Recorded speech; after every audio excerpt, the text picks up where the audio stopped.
Mantan staf khusus Menteri Pendidikan dan Kebudayaan Nadiem Makarim, Fiona Handayani memenuhi panggilan Kejaksaan Agung pada Selasa 10 Juni kemarin. Fiona diperiksa terkait kasus dugaan korupsi pengadaan laptop di Kemendikbud. Fiona datang sekitar pukul 9.32 pagi kemarin, namun ia menolak untuk bicara. Sekitar pukul 12.14, Fiona nampak keluar dari ruang pemeriksaan untuk istirahat. Namun Fiona juga enggan berkomentar terkait pemeriksaan tersebut. Pengacaranya Indra Sihombing juga mengaku akan menyampaikan keterangan setelah pemeriksaan rampung.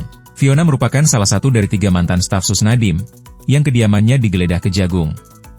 Dia sedianya sudah dijadwalkan pemeriksaan pada pekan lalu, tapi Fiona absen dari panggilan tersebut.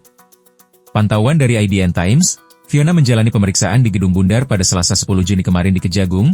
Fiona diperiksa selama 12 jam sejak pukul 11 hingga pukul 23 waktu Indonesia Barat.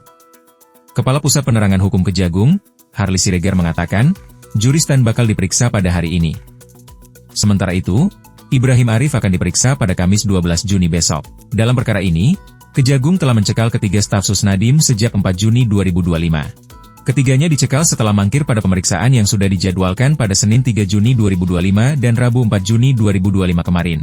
Dalam kasus ini, Kejagung telah memeriksa 28 saksi. Penyidik belum menetapkan tersangka meski kasus sudah naik penyidikan.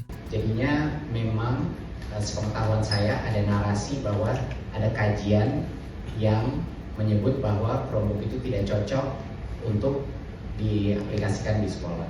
Saya ingin klarifikasi. Memang ada uji coba Chromebook yang terjadi sebelum masa kementerian saya. Sebelum, jangan lupa ya, sebelum. Ya. Dan uji coba tersebut itu dilakukan di daerah 3T. Saya ingin mengklarifikasi bahwa proses pengadaan laptop yang terjadi di masa jabatan saya tidak ditargetkan untuk daerah 3T. Yang boleh menerima laptop dari pengadaan ini hanya sekolah-sekolah yang punya akses internet. Itulah alasannya juga pengadaan ini bukan hanya laptop, tapi juga ada modem Wi-Fi 3G dan juga proyektor dan lain-lain yang diberikan untuk bisa mengakses internet itu. Jadi, Kemendikbudristek membuat kajian yang komprehensif, tapi targetnya itu adalah bukan daerah 3T. Dan di dalam juknis sangat jelas hanya boleh diberikan kepada sekolah yang punya internet. Ya. Nah, untuk menjawab mengenai kenapa Chromebook, ya, ini menurut saya sangat penting bahwa dalam pengadaan sebesar ini kita harus selalu berhati-hati dan melakukan kajian dengan detail. Tim di Kemendikbudristek melakukan kajian mengenai perbandingan antara Chromebook dan operating system lainnya. Dan satu hal yang sangat jelas pada saat saya mencerna laporan ini adalah dari sisi harga, Chromebook itu kalau speknya sama selalu 10-30% lebih murah. Dan bukan hanya itu saja, operating systemnya Chrome OS itu gratis, sedangkan operating system lainnya itu berbayar dan bisa berbayar sampai 1,5 sampai 2,5 juta tambahan.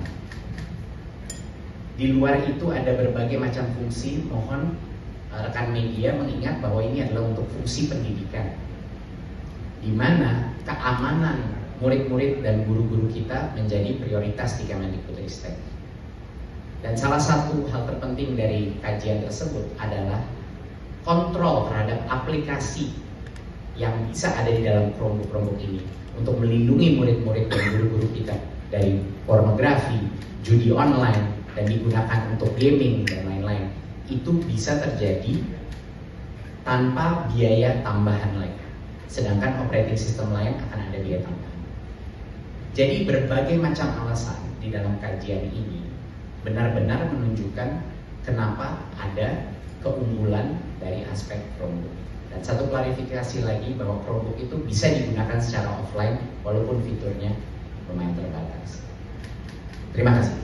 Jadi pertanyaan Sebelumnya, Kejaksaan Agung tengah mengusut dugaan korupsi pengadaan Chromebook di Kemendikbudristek pada 2019 hingga 2022. Saat itu Nadiem Makarim menjabat sebagai menteri. Kejagung menduga ada pemufakatan jahat sejumlah pihak dengan mengarahkan tim teknis agar membuat kajian teknis terkait pengadaan bantuan peralatan yang berkaitan dengan pendidikan teknologi pada tahun 2020 kemarin. Kepala Pusat Penerangan Hukum Harli Siregar juga mengatakan, tim teknis proyek pengadaan saat itu telah merekomendasikan spesifikasi laptop Windows. Dalam proyek yang melibatkan Jamdatun sebagai pendamping itu, Jaksa Pengacara Negara juga sudah merekomendasikan agar proyek ini dilakukan sesuai dengan mekanisme peraturan perundang-undangan.